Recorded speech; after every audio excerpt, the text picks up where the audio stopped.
Krishna Prasthaya Bhutale Srimate Bhakti Vedanta Swami Iti Namine Namo Vishnupadaya Krishna Prasthaya Bhutale Srimate Bhakti Vedanta Swami Iti Namine Namaste Saraswate Deve Gauravani Pracharine Nirvishesha Shunyavadi Ashtadari Shatarine Namaste Saraswati Devi Gauravani Pracharine Nirvishesha Shunyavadi Ashtadari Shatarine Jaya Shri Krishna Chaitanya Prabhu Nityananda Advaita Gadadhar Srivasadi Gaura Bhakta Vrinda Jaya Shri Krishna Chaitanya Prabhu Nityananda Shri Advaita Gadadhar Srivasadi Gaura Bhakta Vrinda Hare Krishna Krishna Krishna Hare Hare Hare Rama Rama Rama Hare Hare Hare Krishna Krishna Krishna Hare Hare Hare Rama Rama Rama Hare Hare Hare Krishna Krishna Krishna Hare Hare Hare Rama Rama Rama Hare Hare Hare Krishna Krishna Krishna Hare Hare Hare Rama Rama Rama Hare Hare Hare Krishna Krishna Krishna Hare Hare Hare Rama Rama Rama Hare Hare Hare Krishna Krishna Krishna Hare Hare Hare Rama Rama Rama Hare Hare Hare Krishna Krishna Krishna Hare Hare Hare Rama Rama Rama Hare Hare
Vasudevaya. Om Namo Bhagavate Vasudevaya. Om Namo Bhagavate Vasudevaya. So we'll chant the invocation prayers together, since the back and forth is a little bit difficult with the Zoom, so just we can all recite together. Jaya Jaya Shri Chaitanya Jaya Nityananda Jaya Chaitanya Chandra Jaya Gaura Bhakta Vrinda Jaya Jaya Shri Chaitanya Jaya Nityananda Jaya Chaitanya Chandra Jaya Gaura Bhakta Vrinda Jaya Jaya Shri Chaitanya Jaya Nityananda Jaya Advaita Chandra Jaya Gaura Bhakta Vrinda. Hare Krishna devotees. Welcome to this continued discussion of Madhya Lila, Chaitanya Caritamrita, text or chapter number 16 and the beginning of 17. Once again, we are following the verses that are being read every weekday morning from 9:15 until 10 a.m. By many devotees are gathering and reading these verses. So we're having an opportunity to relish in summary form the 150 or so verses they are covering every week. So we'll just cover them in summary, but it's a great opportunity to just reflect back on some of the points that have been covered. So last time we talked about the great transformation of the governor, the king, who at one point was very dangerous, and a peace settlement was required for Chaitanya Mahaprabhu to cross that tract of land.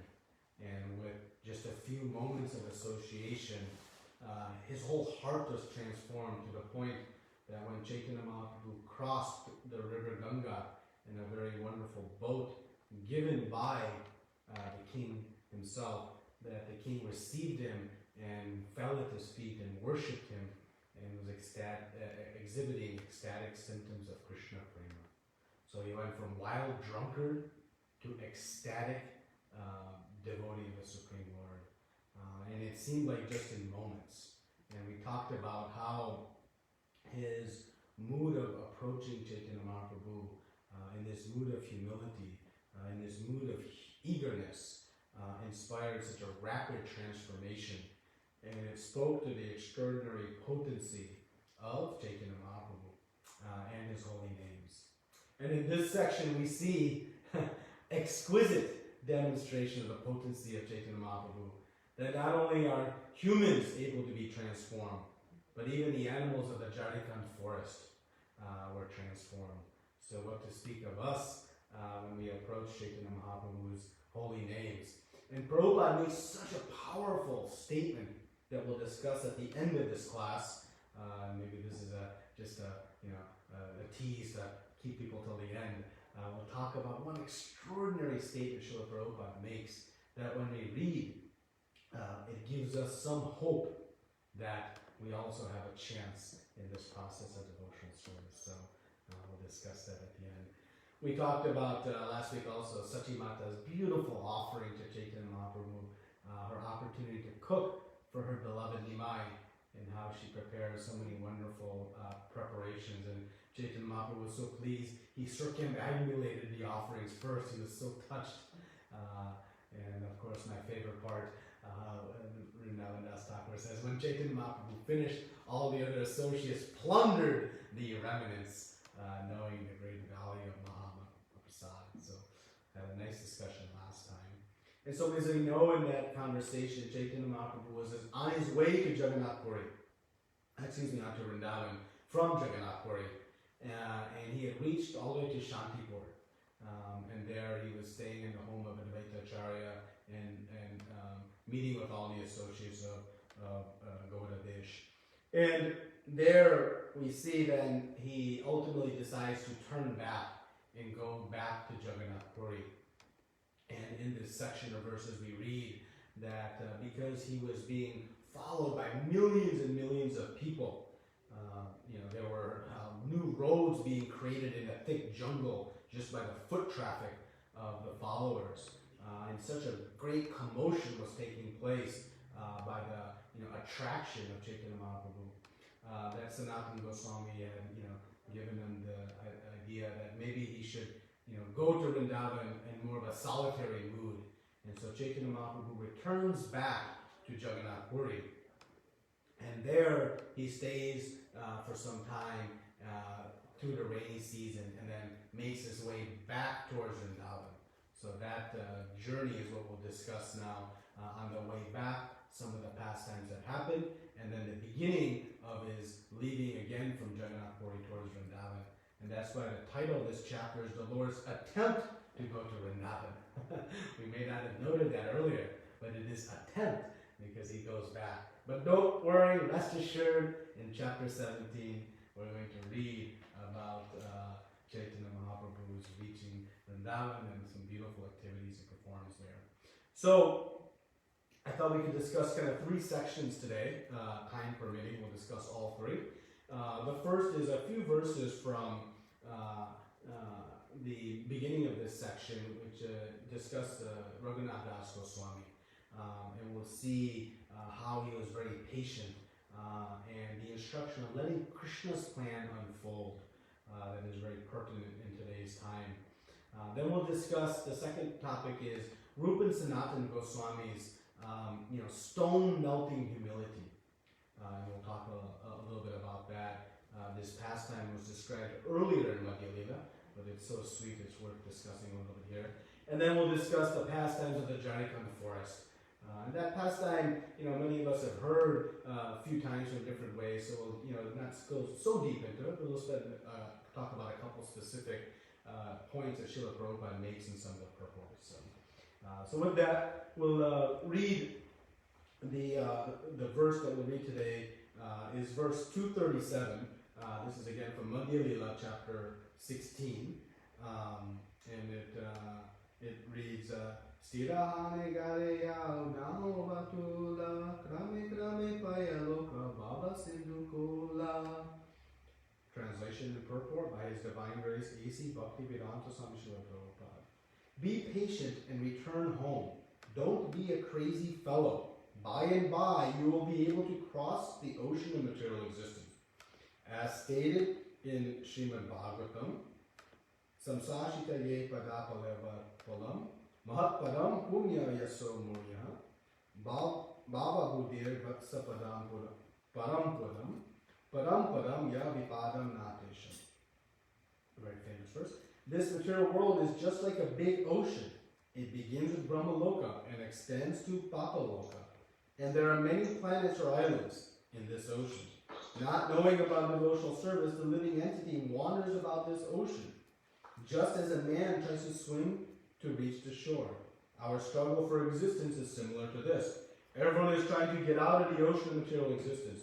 One cannot immediately reach the coast, but if one endeavors, he can cross the ocean by Sri Chaitanya Mahaprabhu's mercy. One may be very eager to cross this ocean, but he cannot attain success by acting like a madman.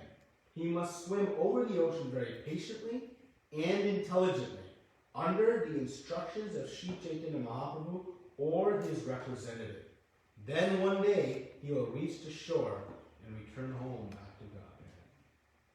Om Jnana Timirandasya Jnananjana Shalakaya Chakshuru Militam Yena Tasmai Shri Gurave Namaha Shri Chaitanya Manobishtam Sapitam Yena Bhutale Swayam Rupa Kadamayam Darati Swapadantikam Vandeyam Shri Guru Shri Uta Parakamalam Shri Gurun Vaishnavamsta Shri Rupam Sargajatam Sagana Raghunatam Vitam Tam Sajivam Satvaitam Savadutam Paligana Saitam Krishna Chaitanya Devam Shri Radha Krishna Padan Sagana Lalita Shri Vishakhan Vitamsha Hey Krishna Karuna Sindhu Deenabandha Jagamate Gopesha Gopika Kanta Radha Kanta Namostute Tapta Kanchana Gaurangi Radhe Lavane Vrishabhanu Sute Devi Pranamami Hari Priye Panchakalpatubhyascha Kripasindhubhyevacha Patitanam Bhavanebhyo Vaishnavebhyo Namo Namaha Namo Vishnu Padaya Krishna Prasthaya Bhutale Srimate Bhaktivedanta Swami Niti Namine Namo Namaste Saraswate Deve Gauravani Pracharine Nirvishesha Shunyavani Paschatadeshatarine Jai Shri Krishna Chaitanya Prabhu Nityananda Shri Advaita Gadadara Shri Vasudeva Gaura Bhaktivinoda Hare Krishna Krishna Krishna Hare Hare Hare Rama Rama Rama Hare Hare.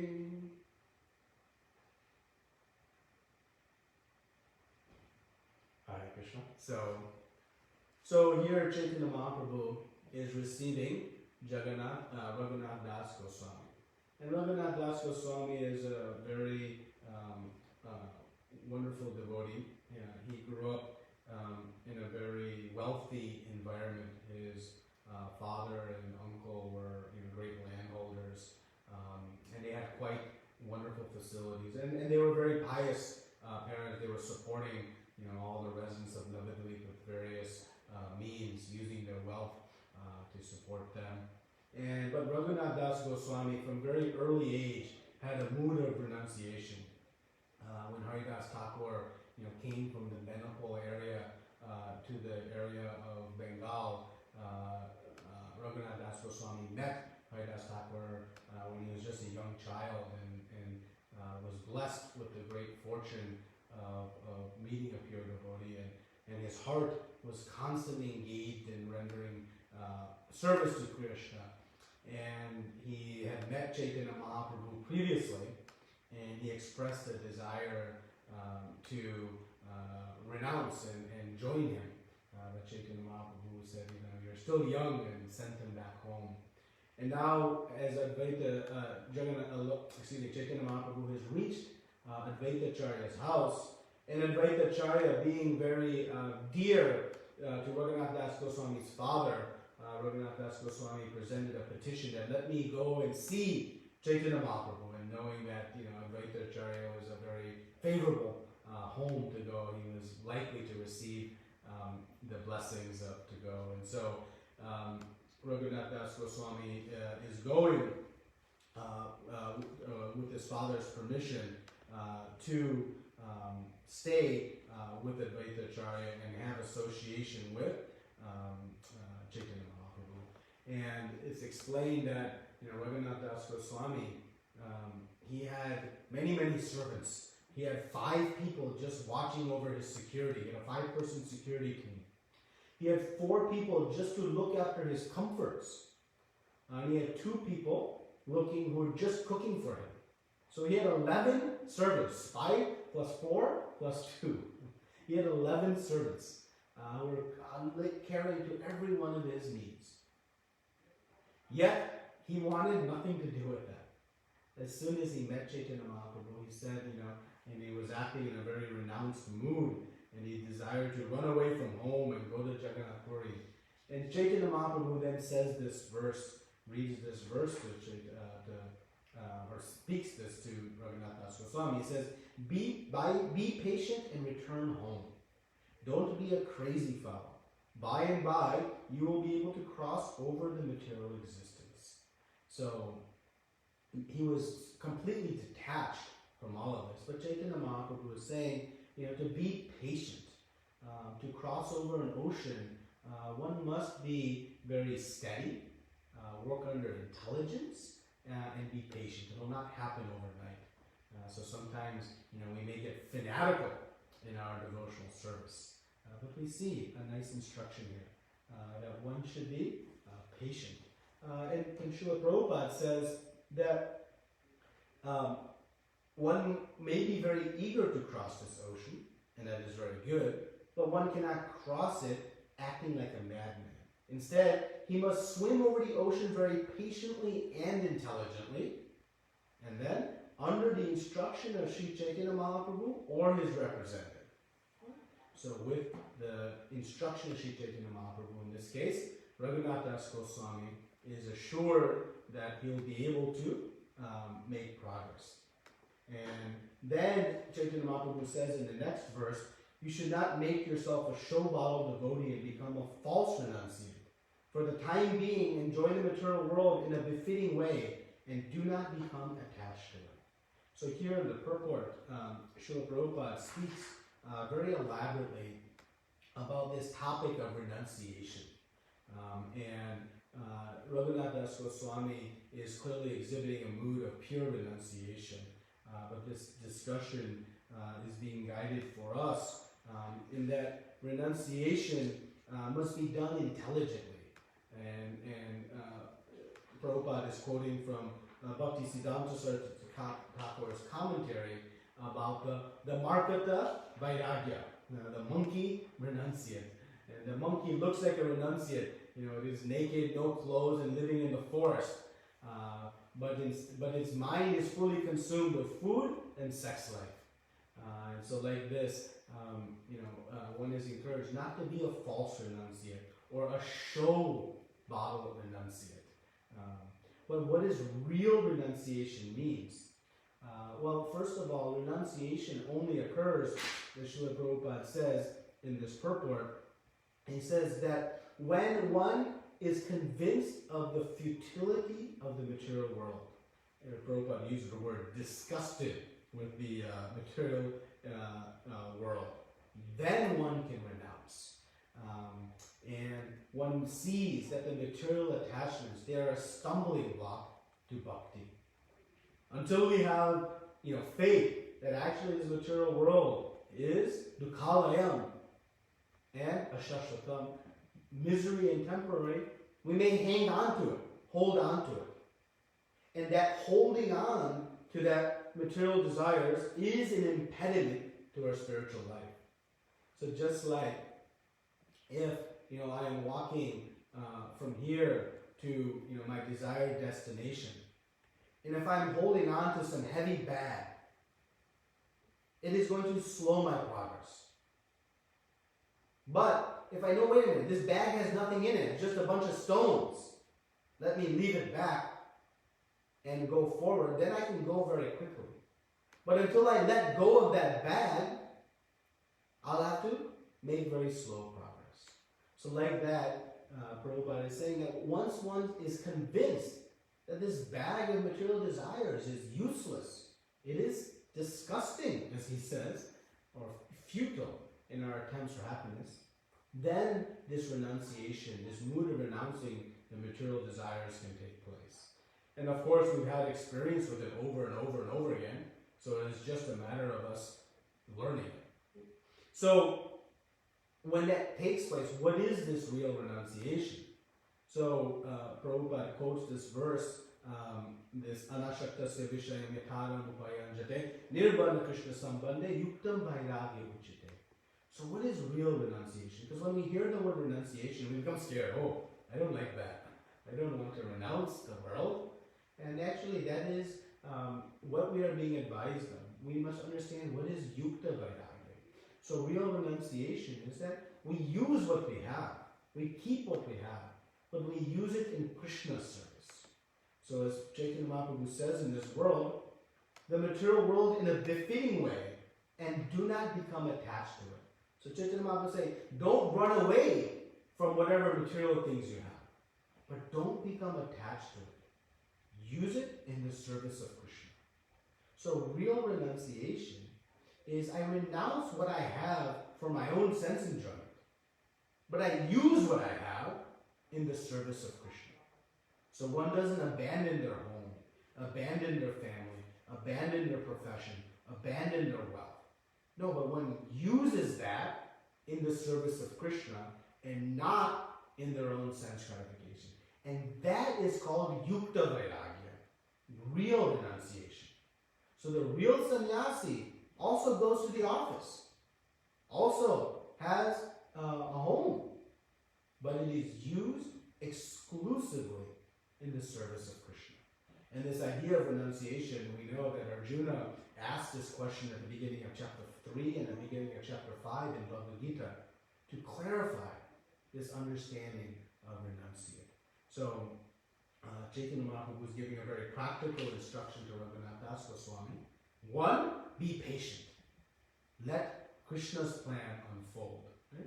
And that's what we'll discuss now in the next verse. And importantly, I want to make a point that, when we talk about, the Markata Vairagya, the monkey Vairagya, you cannot tell a renunciate by their dress. It is a matter of consciousness. If we externally observe, even one in the midst of great opulence may be completely renounced. In Srimad Bhagavatam, we see so many wonderful kings in this way. Ambarish Maharaj, Prithu Maharaj. They were in the midst of amazing opulences.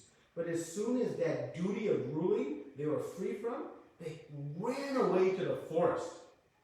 Prithu Maharaj performed intense austerities in Vanaprastha ashram. He was not attached to the royal beds, the palaces, the kings, and the servants. No, he did his duty as king to protect the citizens. But as soon as there was someone able to take over for him, gone. So in the midst of opulence even, one can be a renunciate. So it is not one we can observe by external circumstance, but it is understood by consciousness and how one is using the various facilities in the service of Krishna. So we should be, mindful, because sometimes, people, take on these sort of moods of renunciation. Oh, I'm not walking with shoes, or I'm taking cold showers, or I'm eating, once every 6 days. That may or may not be renunciation. We should. It's better we don't judge. Always give the benefit of the doubt. But to understand this principle of yukta vairagya, it's very, very important. So whatever we have, we use it in the service of Krishna. And that is what is being advised here. And Srila Prabhupada is talking about that, is that whatever facilities one has, that they should be used. Now, Chaitanya Mahaprabhu continues his instruction, and he gives a really nice verse, verse 241, where he says, what kind of means you will have to use at the time will be revealed by Krishna. If one has Krishna's mercy, no one can check him. And this is another very powerful statement to give us comfort. One, we should know Krishna's plan reigns supreme. His plan. So Krishna, in the prior verse, Chaitanya Mahaprabhu says, thus Krishna will be soon very pleased and deliver you. Right? And so here he says, what kind of means you will have to use, that will come from Krishna. So rely on Krishna's plan. Sometimes in the purport that Prabhupada says that this means that one must have no desire in the heart other than to serve Krishna. So just serving Krishna and let Krishna's plan unfold. So, sometimes we do our service, but we want so many things to happen. I'm doing this service and I want that to happen, but then it doesn't happen and we become frustrated. Right? We want more people to join some festival, or we want more people to buy books, or we want more people to do this, or whatever it may be, or how come no one's helping in this? We have all these desires in our service. But Srila Prabhupada says in this purport to verse 241, that again, I just want to read again. This means that one must, with no desire within his heart, other than to serve Krishna. So the idea is just serve Krishna and let Krishna's plan unfold. Because if one has Krishna's mercy, as Chaitanya Mahaprabhu says, no one can check him. So the point is, we do our effort, but then whatever happens, it is Krishna's plan. And if we're truly doing it for Krishna's pleasure, then we should really not care what the result is. Whether lots of people participate or only a few. That is between them and Krishna. What is our opportunity? We put forth 150% effort for the pleasure of Krishna. And the happiness a devotee gets is in the rendering of the service, not in the result of the service. Because the result is Krishna's. And actually this becomes a very liberating consciousness. Then one is actually able to serve uninterruptedly. Because sometimes we go through these ups and downs. When things are happening according to our desire, we are very motivated and enthusiastic. But then when things don't quite work out the way we want, we become frustrated. But here we see Chaitanya Mahaprabhu saying that Krishna will arrange everything. Everything is working under his plan.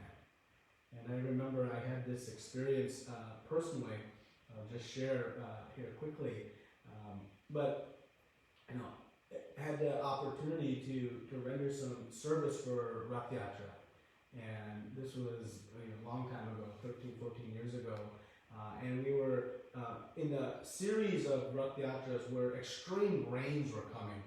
And the site was totally flooded, underwater. And every year, so much effort was being put forth by this big team. And every year, for like 2 or 3 consecutive years, so much rain was coming. And it was such a frustrating experience. And finally, we had moved the festival from Detroit, from Belle Isle to Novi, and there was the first year, and there were great hopes for kind of a new scene, new weather, and big expansion of the festival.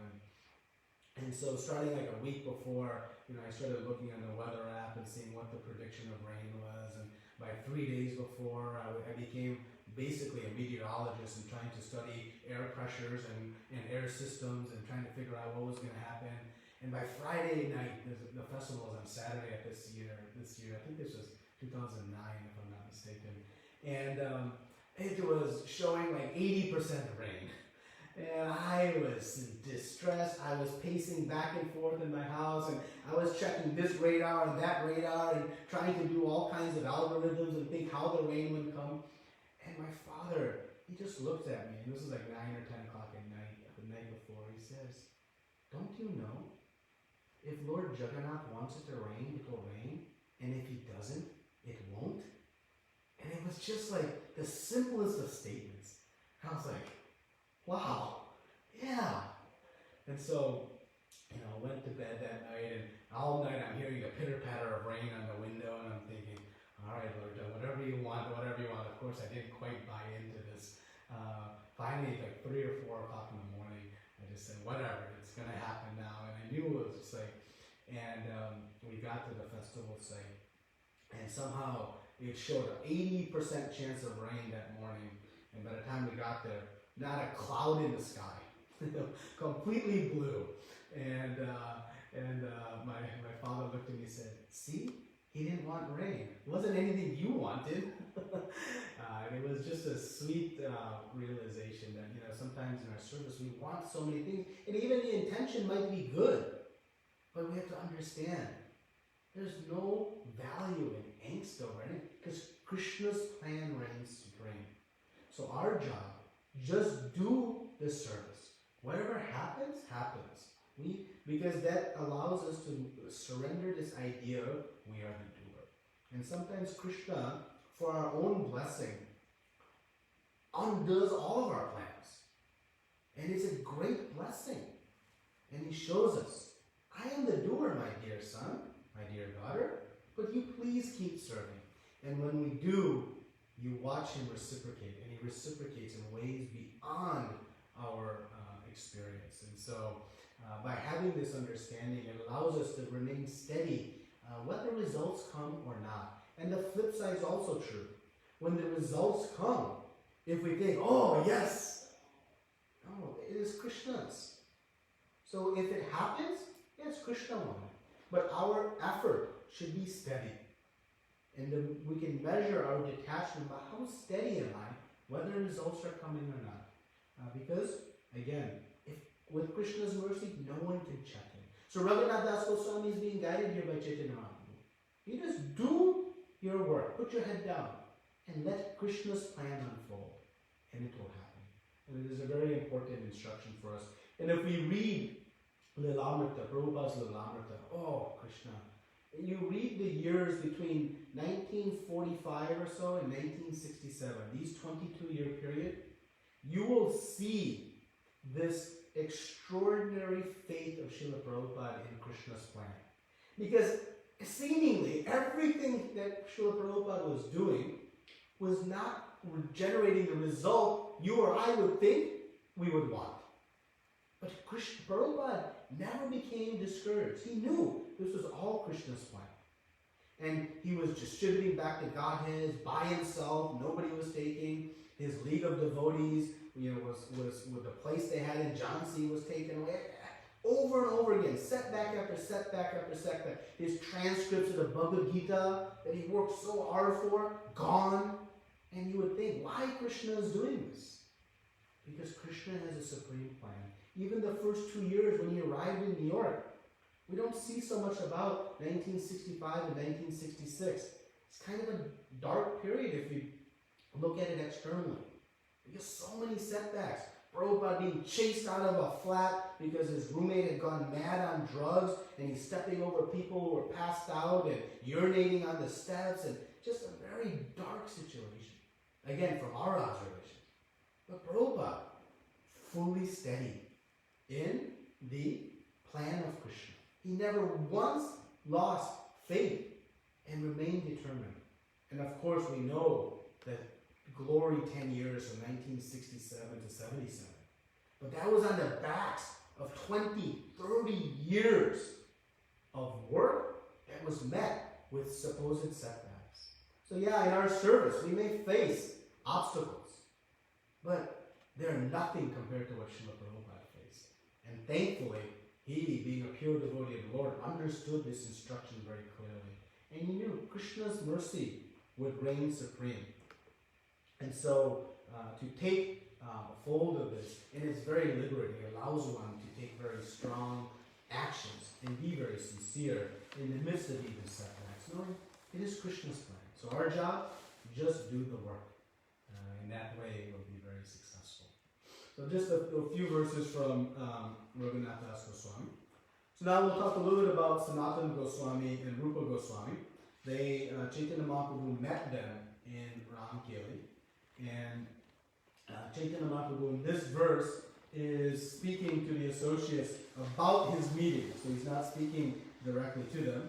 But he says, "Indeed, the humility of these two brothers could even melt stone.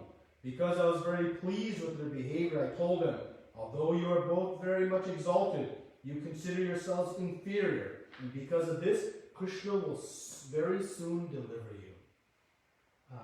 This humility of Rupa and Sanatana Goswami is extraordinary. If you want to read more about this, go to Madhya Lila, first chapter, around verse 200, just prior to that and going forward. It is an exquisite series of verses. And Chaitanya Mahaprabhu, after Rupa and Sanatana Goswami, they approach Chaitanya Mahaprabhu at night. He is seated under a tree. Actually, this place you can still go in Ramkeli. We had a chance to go there many years ago. It was a beautiful place and very sweet. But where this meeting took place, there's a nice mandap there still today.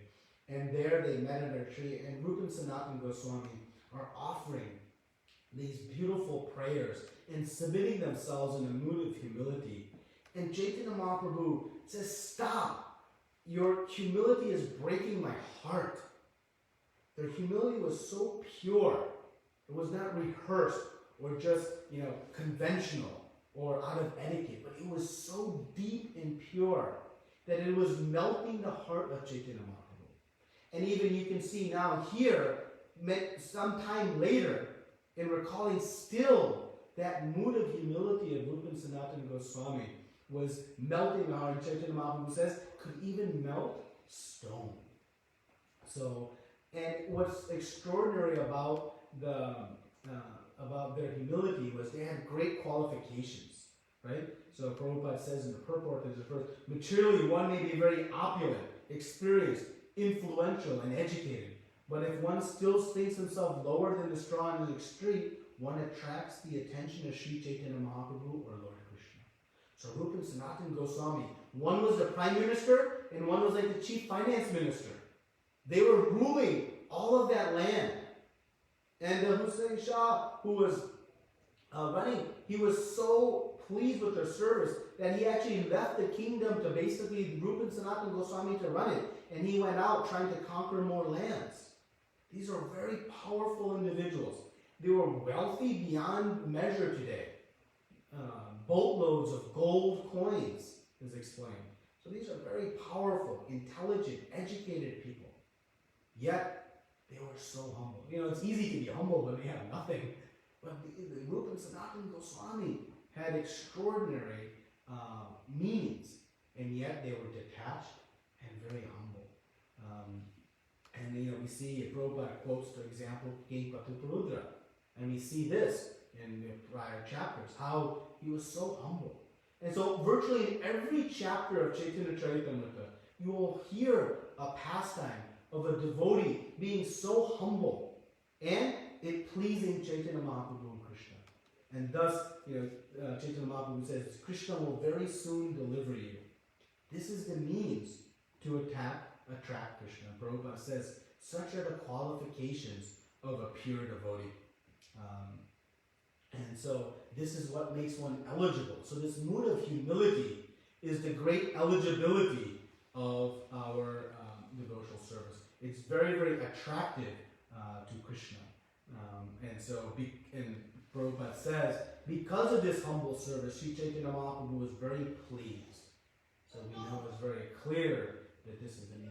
So what is humility? We talked a little bit about it last time, but we can discuss it again. This is something I don't have any direct perception of, no pratyaksha praman. But thankfully we have good shabda praman.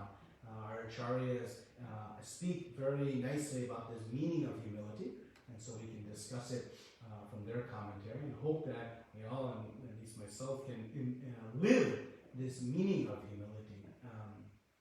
So humility is really to know who we are, that we are part and parcel of Krishna, a tiny infinitesimal spark of the Supreme Lord. And one knows where our ability comes from and where one's power comes from. So in knowing that, one is an enthusiastic, surrendered instrument in Krishna's plan. And I emphasize enthusiastic. Because when one knows that they are part and parcel of Krishna, and they know that Krishna is the doer, the provider of all means, then they become very enthusiastic in surrendering to Krishna's plan. It's not always easy to surrender to Krishna's plan. Why? Because we have our own plans. But whose plan reigns supreme? Krishna's plan. So humility is how much are we surrendered to Krishna's plan? And when we talk about ego, ego means I am. So it is not the ego we are concerned about, it is the false ego. The false sense of who I am. I think I am this. I am the independent doer. I am my own person. That is the ego we don't want. But the ego we want is, I am part and parcel of Krishna. So to have an accurate understanding of who I am, that is humility. That is what we are aspiring to do, is to understand. But as soon as I think, I don't need to surrender to Krishna, I am my own doer, that is false ego. That is a false understanding of who we are. And that is when humility comes in. Actually, the lack of humility. Humility is not being weak or being low self-esteem. Actually, one can be very proud of one thing.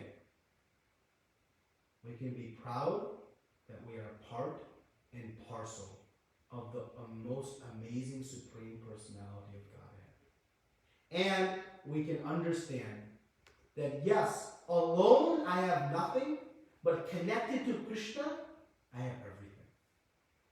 That is what one can be very enthusiastic about. Depression is not humble. Actually, depression is a frustration of the false ego.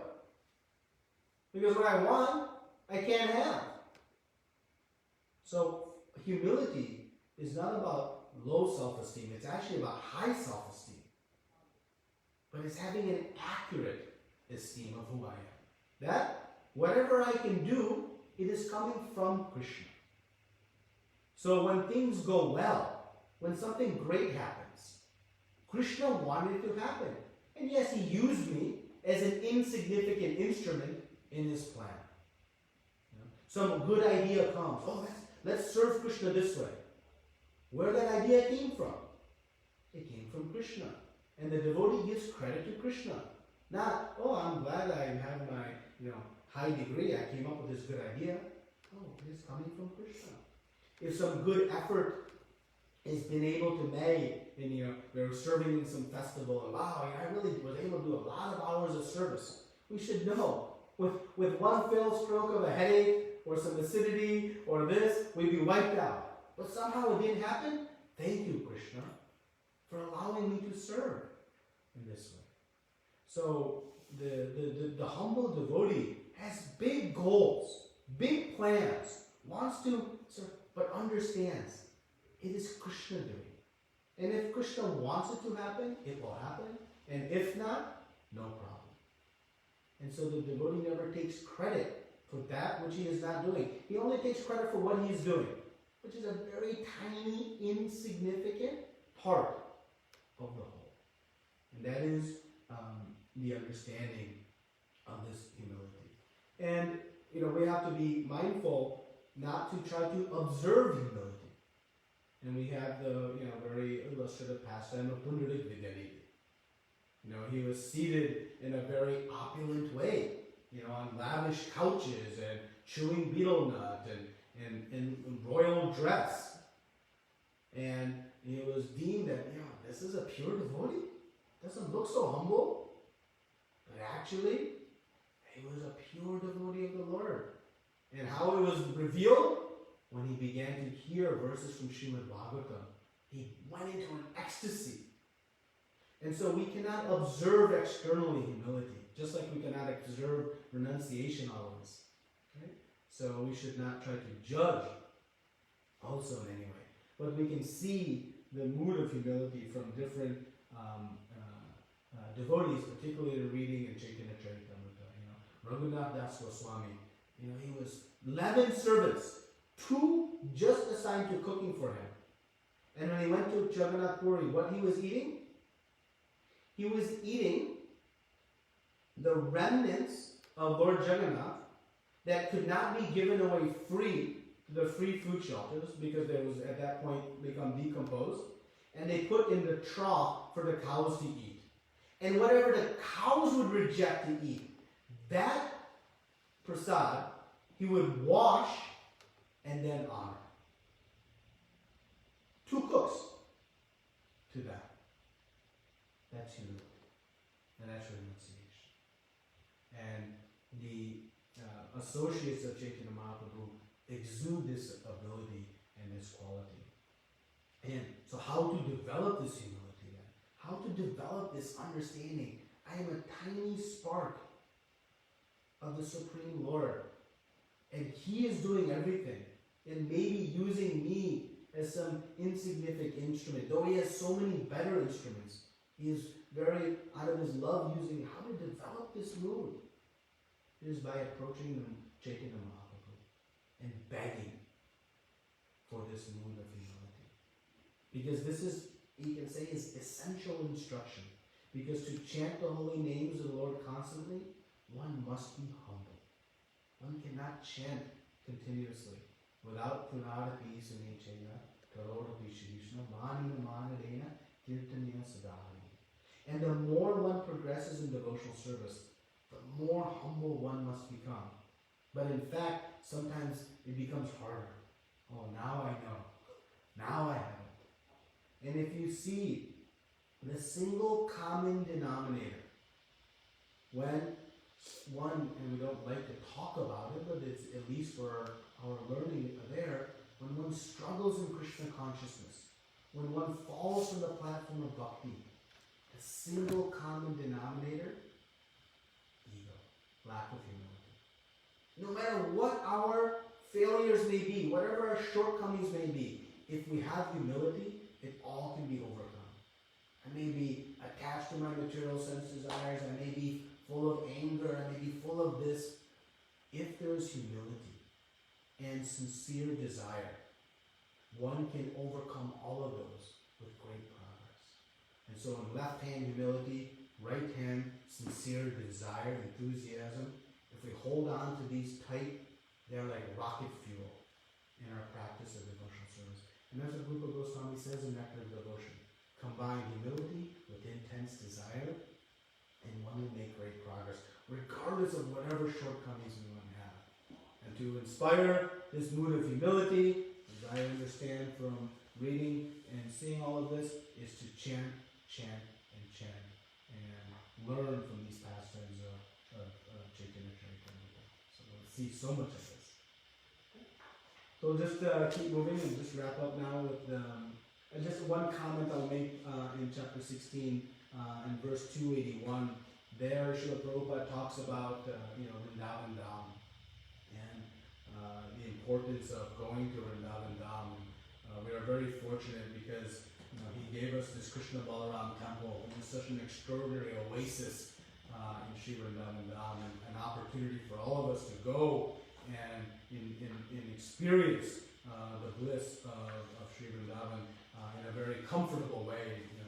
Wonderful guest house and great prasadam and amazing kirtan and of course spectacular darshan and beautiful classes. And so we're very fortunate to take this opportunity. And Srila Prabhupada comments in that verse though that we also have Sri Vrindavan Dham here in Detroit. Shri Radha Kunja Bihari, the king of the Kunjas, the pleasure groves of Vrindavan, is standing right there. And Prabhupada says, anywhere where there is Nama Bhajan taking place is none other than Sri Vrindavan Dham. So very, very fortunate that we also have an opportunity. But we can also create in our heart the same desire Chaitanya Mahaprabhu has to one day visit Vrindavan Dham. And if we cannot visit physically, we can certainly visit emotionally in our hearts and in our minds. So now we'll just move into chapter 13 and just finish up here quickly. In chapter 17, now Chaitanya Mahaprabhu has returned to Puri and he's being asked by the associates to take some servants with him so that he can go to Vrindavan with some assistance. They did not want him to go alone, fearing what kind of difficulties and austerity he would have to endure. Of course, Chaitanya Mahaprabhu wanted to be going more subdued way, and so he was resisting. But he says a very sweet statement in verse 13. Sri Chaitanya Mahaprabhu said, "I shall not take one of my associates with me, because if I choose someone, all the others will be unhappy." See how caring he is. This was so sweet to me. Of course, Chaitanya Mahaprabhu would love to have gone with one of his associates and had great katha and relished the holy names and all of that. But he didn't want to make anyone be unhappy. So he said, you bring somebody else so that nobody feels like I favored one. And to me, of course, the devotees would never feel this way. When Rupa and Sanatana Goswami were receiving this extraordinary mercy from Chaitanya Mahaprabhu at Ramkeli, one of the things that's worth noting, again, this is in Madhya Leela, verses 208 and forward, that the associates who were observing this, they were in ecstasy seeing Rupa and Sanatana Goswami receiving this unique mercy nobody had seen before. Normally we get envious. Oh, why him? Why not me? Don't you know my credentials compared to this person's credentials? I've done so much more. That is the impurity in our heart. But the associates, they were in ecstasy seeing Rupa and Sanatana Goswami achieving this very great fortune. So of course the associates would not have felt envy of whoever was selected, because they would have been happy for that person. That is the mood of selfless service. But still, Chaitanya Mahaprabhu has this very sweet mood, and you can see how much caring he is for his associates. So now we'll get to the Jarikand forest pastimes. In verse 31, Srila Prabhupada talks about in the purport here how the Mahabhagavad is fearless. The test of one's advancement, Srila Prabhupada says, is one's fearlessness. Chaitanya Mahaprabhu was fearless. He put his foot on a tiger in the path, and the tiger gave way and chanted Krishna, Krishna. and his servant Balabhadra was trying to say, "Oh, what's going on? It's a tiger." But the Mahabhagavad, of course, in the mood of Mahabhagavad, the Supreme Personality of Godhead, but in the mood of Mahabhagavad, one is fearless. And Srila Prabhupada gives very nice reason why the Mahabhagavad is fearless. Because he knows even the lions and tigers and snakes and dangerous animals, they have Krishna sitting in their heart as Paramatma. And the Mahabhagavad knows that Paramatma will inspire them. Oh, don't disturb this person. So it's very, very sweet. Now, Prabhupada gives us a very important instruction at the end of this, though, is that one should not try to imitate. So, we should not try to go to a lion or a tiger and say, please chant Krishna. That is not what we should do. Because that is Chaitanya Mahaprabhu. But what can we do? So we should have faith that Krishna and Guru will give protection, but we have to want it. Actually, Srila Prabhupada makes that very powerful statement here, that Krishna and Guru will protect us, but we have to want it. It seems so obvious. Who doesn't want it, right? But actually, when we hold on to our own material attachments, we are basically saying, Krishna, I don't need you. That is an indirect way of saying, I'm good. I'll come back to you when I need you. But actually, we know we need Krishna in every step of life. So, Prabhupada gives us this very nice statement that, the protection will come. Actually, that statement is in a prior verse, but it's there. You can read it. I think it's in verse 14 or 13.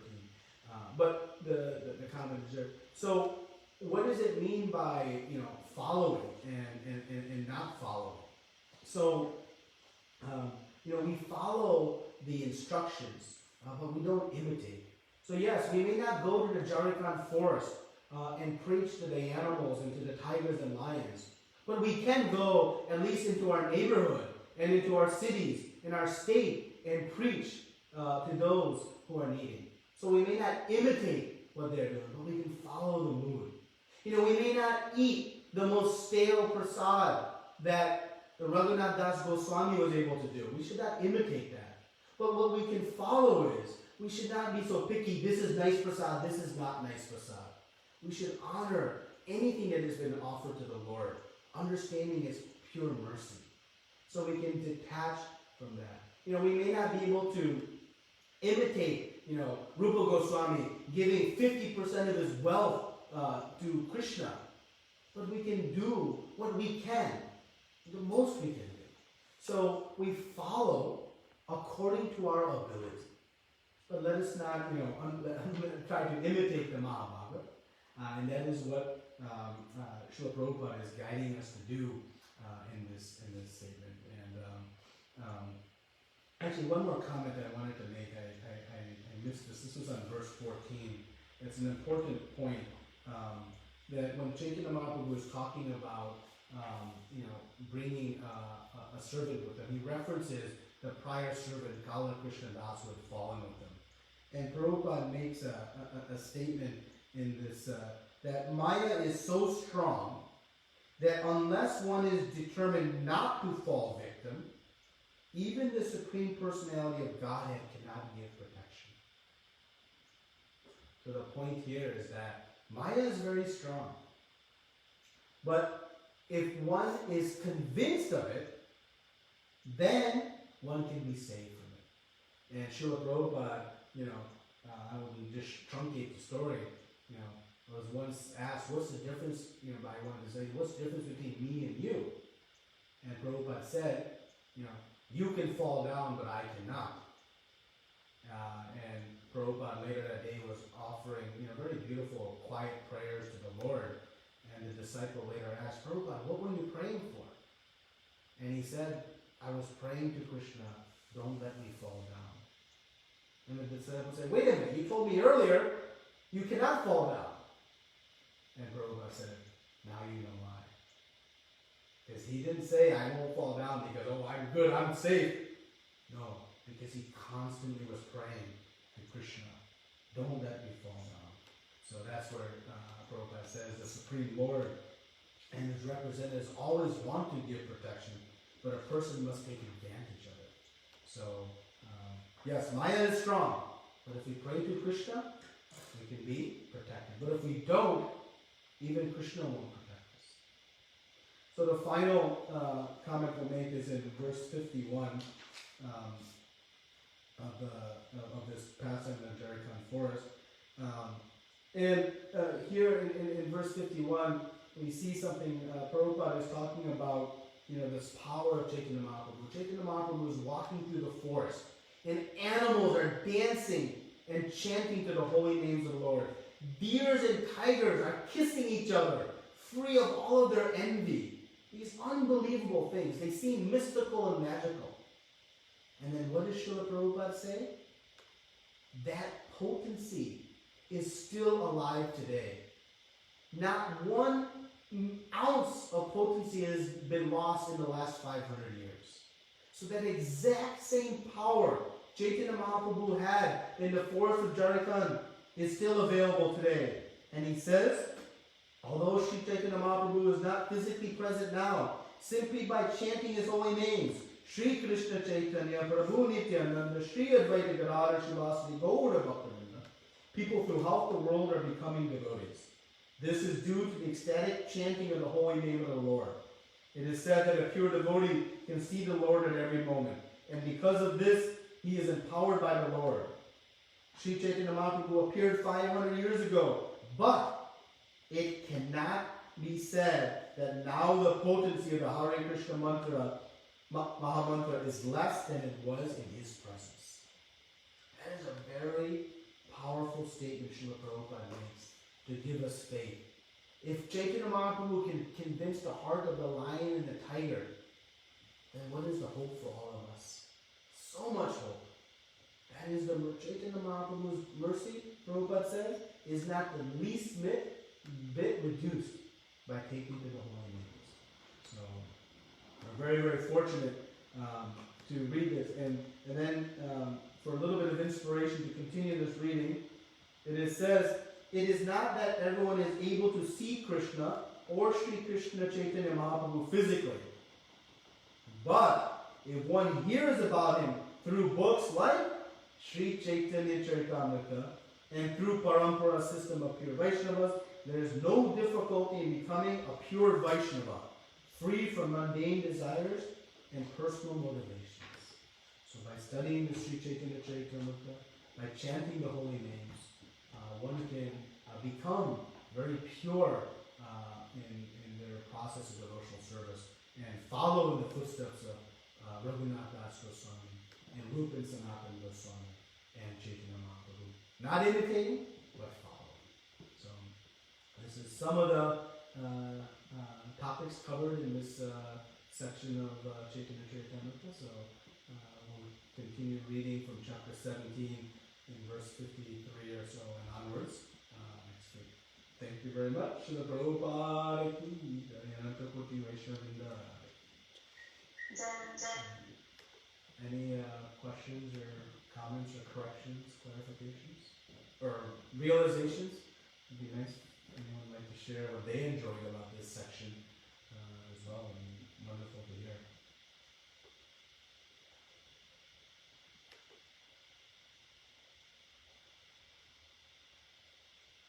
Hare Krishna Prabhuji, beautiful lecture, thank you so much. There's so many parts that we actually, when we were reading last week, I don't remember as of now. But yeah, the potency of Mahamantra, it is so, it's become so more conspicuous as much as we are reading along.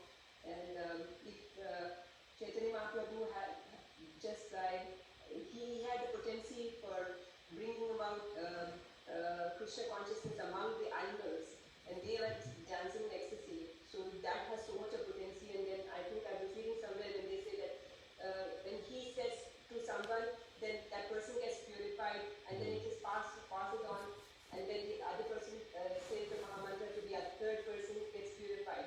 And that's how actually by Guru Parampara, with the chanting of the holy names which is being distributed, so others, each and all the others are getting purified that way. So all the more reason that we all have to put in our act together and distribute the holy names. Yeah, that is verse 48 and 49 of that 17th chapter, where it says that Chaitanya Mahaprabhu did not directly inspire those to chant, but those he inspired would then inspire somebody else, and then somebody else, and there was like a chain effect, and there was no difference in the inspiration, and thus we're still, like Srila Prabhupada us have the same potency as hearing directly from Chaitanya Mahaprabhu, if it isn't Prabhupada. Yeah, very beautiful. Thank you. Any other comments or questions? Prabhuji, actually, when we're reading this book right now, feel that we really can appreciate the Krishna consciousness. Now, with the Bhagavad Gita, we know the philosophy, but as such, trying to relate the subtleties of life, like humility, patience, all these aspects which we need to develop in devotional service, we see it in action among all these personalities, great acharyas, and then we kind of probably get inspiration that if we can even just do an ounce of try to follow the mood, as you say, we cannot imitate. Yeah, and that's why Srila Prabhupada wanted these to be read, actually hand in hand, because the Bhagavad Gita has the philosophy that's very important, and Chaitanya Caritamrita and Srimad Bhagavatam have the application, how they are put into place. If we just have the application, sometimes we become sentimental, and we don't understand the philosophical base for it. If we just have the philosophy, we may not understand the application, the practical in practice, and so they go really nicely together, hand in hand. And that's why we should just keep reading these books over and over and over again, and they're so powerful. Thank you. Any other comments or discussion? Hare Krishna, Prabhu. This is Navish Prabhu. Hare Krishna. I just had I want to know, can you give us like a practical example on how we can set the mood for humility and that intense desire, maybe before we chant or something like that? Some things that we can practice so that we can come to that platform. Yeah. What we have to understand, chapter 7 of Bhagavad Gita gives us some really important verses around, Krishna is the essence of everything. He is the intelligence among man. He is the power. He is everything. So when we go to approach our japa, we should say, Krishna, first of all, thank you for giving me the opportunity to chant. Sometimes we think, I'm getting up to chant for you, Krishna. We should be thankful Krishna gave us the opportunity to get out of bed and to put the hand in the bead bag and to chant and pray to Krishna for the ability to chant his names. When we really understand, and this is factual, nothing we do can do without the mercy of Krishna. So to the extent we realize that factually, that's our humility. That is humility. To know that Krishna is the source of anything that happens. And if you see Srila Prabhupada, he never ever took credit for anything he was doing. He was the epitome of humility. If you study his life, it is extraordinary how he always understood this was all happening by the mercy of Guru Chaitanya Mahaprabhu and Krishna. He never ever took credit for anything. When extraordinary things are happening, it's Krishna's desire. He was sitting in Central Park, and one man asked him, how many centers do you have? He was alone in Central Park, and he said, 108. And the man said, really? He says, yes, they're just to come now, or something like that. They're coming. He was boldly saying there are going to be 108 temples. But he wasn't thinking, I am going to build 108 temples. He said, Krishna will do it. Because he wants it. And that's why, if you read the Lamrita, you'll see Prabhupada was bold. He would make an offer to buy a piece of property without a penny in his pocket. But he knew if Krishna wants it, he'll send the money. And every time Krishna wanted it, Krishna sent the money. And if he didn't, he didn't. But Prabhupada just went with it. And that's why extraordinary things happen. So the mood we want in everything we do, from the small to the big, no, it is only Krishna that is allowing this to happen. And as soon as we can remember that, we're humble. Because remember, humble doesn't mean weak, or oh, I'm going to stay back. Sometimes we think out of humility, okay, I'm not going to do this service, or I'm not going to do that. That's not humility. Then what Srila Prabhupada would have done? Humility is to do that service. Do it to the best you can. But understand who is doing it. Who is doing it. And remember, as Chaitanya Caritamrita Chapter, if it happens, it's Krishna's plan. If not, don't worry. Just do the service. Don't get frustrated. Sometimes Krishna, for our own benefit, frustrates our plans. Trust me, I almost switched professions to be a meteorologist. But Krishna had a better plan. So, it is for our blessing when those plans don't work out. Otherwise, we start to think, oh yeah, I'm pretty good at this, huh? Yeah.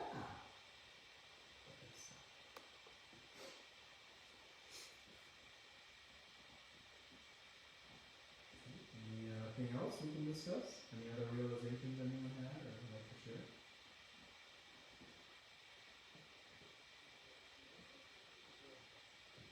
Is that also how we don't take things for granted? Like, sometimes we may be in Krishna consciousness for some time and,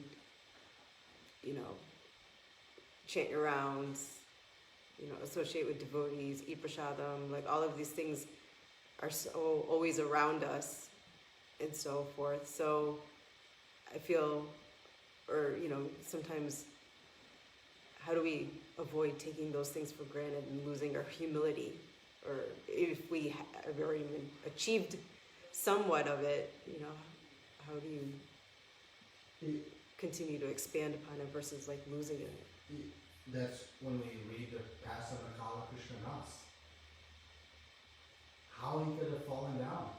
He was personally serving the Supreme Personality of Godhead, one-to-one. We talk about that story not to say, wow, what a fall, to find that within us. That Maya is so strong, if you don't think she can capture us, you're doomed. Right? That's what Prabhupada says. One must be determined not to fall victim to Maya. Becoming lazy or casual or taking for granted our spiritual oasis is also a form of Maya. Because Maya is trying to break her way in.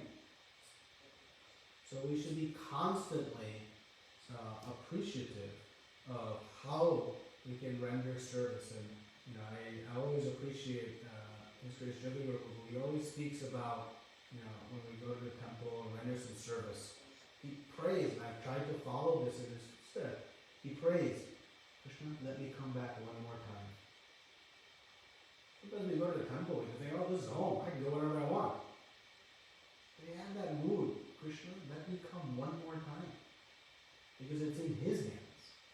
Right? So we have to fight that familiarity that can, the contempt that can be built with familiarity. It's a good point. And sometimes it's out of lack of humility, sometimes it's not really ego, it's more just plain old familiarity. Either way, we should fight that tendency. Again, humility, it becomes harder and harder the further we go in devotional service, but actually it should become easier and easier because as we purify the heart, the reality of who we are should shine more through than less. But sometimes as we get experience, we get seniority, we get this, we get that idea can creep in. And that's why we need someone in our life who can hold the mirror up and say, is it or is it not? Is this, are you sure you have the right mindset? But at the end of the day, if we just keep remembering who is the doer, Krishna's enabling, no matter what other challenges or shortcomings we have, with humility, we can overcome all of them. But without humility, we're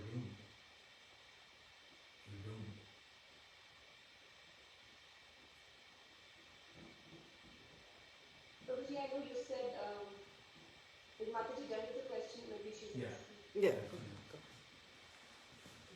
So, I know you said humility means like we consider ourselves the very, very small, infinite part of Krishna. But it's just that, like in practical situations, unconsciously something else kind of develops too. So, how we should have that feeling all the time, to remain humble all the time. Yeah.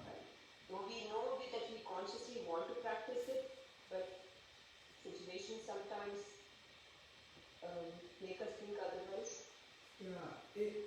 What we have to be is when those thoughts come up, we should be introspective about it and say, hey, that idea, wow, I was feeling really good about doing that. And was I taking credit for that? Yeah, I probably was. That probably was not the right consciousness. I probably should have been more happy that Krishna wanted it to happen. And so even post-fact, yes, those ideas and sentiments are going to come, but we should analyze them. We should think about them, and we should try to, train the consciousness that no, that actually was incorrect. And the more we do that, the next time and the next time and the next time we face those encounters, it will happen more naturally and more as part of our routine. So remember, we have been floating around with this false ego for so long. So it's not like overnight we're going to be able to, fully embed this consciousness. So when that idea comes in the heat of the moment, if you will, after the fact, don't just ignore it and say, oh well, I'll get it next time. No, analyze. How should I have thought? What should have been my understanding and mood at that point? And then apply that. And the next time you face that similar consequence or that similar situation, we'll see, oh, wait a minute. Yeah, I'm able to more quickly realize, yes, this should be my mood. This should be my idea. And that's why we study these pastimes. We don't study them just for, they're very interesting just on the superficial level, right? They're very fascinating. But the real purpose is to understand, okay, what can I do to bring that out? So, we just have to analyze and don't expect to be perfect, but just keep trying. And Krishna, again, where is humility going to come from? Krishna. Right? So if we're struggling, pray to Krishna. Krishna, please make me humble. Now be careful, because he'll make you humble. he'll thwart our plans, but it's the greatest of blessings. To help us in the process of devotional service. And the devotee sees that. When setbacks happen, it's for my good.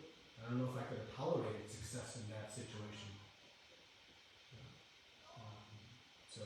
It's a very good point, Prabhuji, that thwarting of the plans is actually a blessing.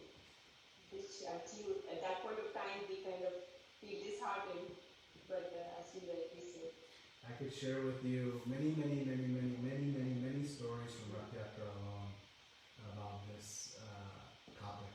And that's why I pray all of us can continue to serve Lord Jagannath for the rest of our lives, because He is so merciful, and not just me, anyone who's participated, all have their experiences.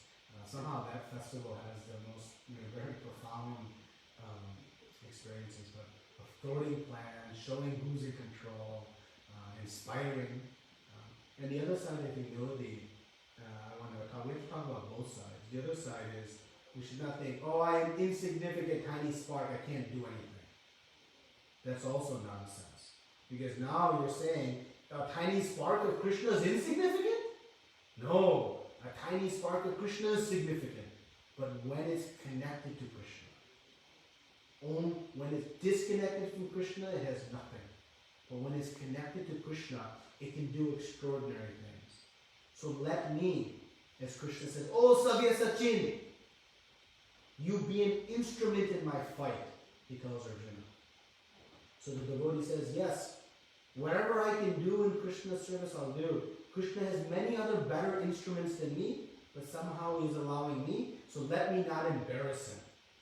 Let me not mess up Lord Krishna's festival. Let me not mess up the presentation of Bhagavad Gita to this person who needs the book. Let me not get into it. That's the thing that one takes. But one doesn't avoid service out of the so-called humility. That is not also humility. And Prabhupada spoke that is an aversion, it's a form of ego. So, both sides we have to carry with us. Engage, be bold, render service, be enthusiastic, think, come up with great ideas, but know who is the doer and work under instruction of Guru and Krishna.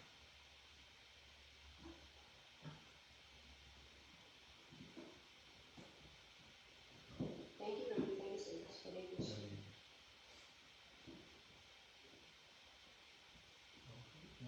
Anything else?